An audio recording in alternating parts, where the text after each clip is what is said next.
Hey, supplyists. Welcome back to the Supplyist Podcast, your ops design powered dose of supply chain, logistics, and warehouse performance.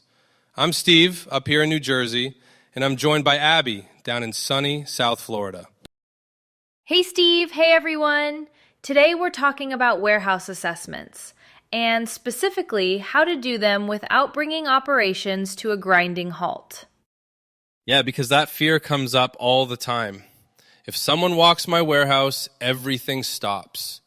But that only happens when assessments lack discipline. The key is clarity, starting with a very clear purpose. Exactly. Before you ever step onto the floor, you need to define the why. Are you looking at labor productivity, space utilization, inventory accuracy? When the objective is clear, the scope stays tight, and that's how you avoid disrupting workflows just because you're curious. And that tight scope builds trust. When teams know you're not there to interrogate every process, they're far more willing to help. Transparency matters. This isn't a gotcha, it's an improvement exercise. Which brings us to observation, the heart of a good assessment. Not jumping in to fix things, not prescribing solutions in real time, but actually watching how the operation runs day to day. As hard as that is, especially for people with opinions, you've got to resist the urge to intervene.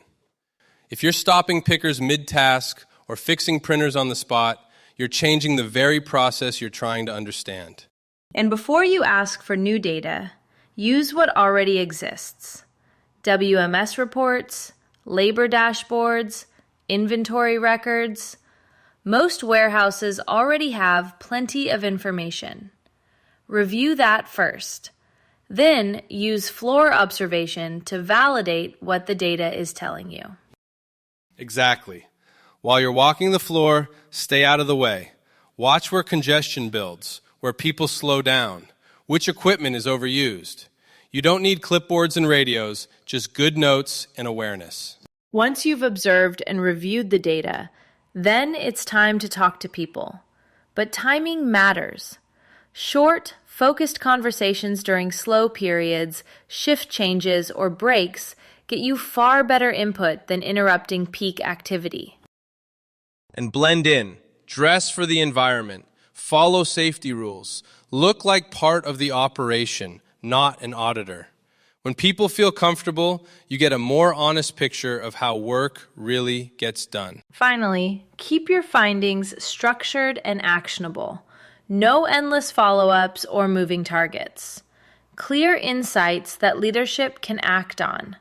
That's how assessments create momentum instead of fatigue. So the formula is simple.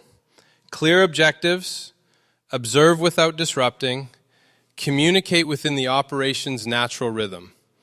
That's how you run a warehouse assessment that delivers value without slowing anyone down. Well said. We hope this helps you rethink how you approach assessments in your own operation. Thanks for tuning in, suppliers. We'll be back soon with more ways to level up warehouse and supply chain performance. And to learn more about today's topic, visit us at opsdesign.com. Thanks for listening, and we'll catch you next time.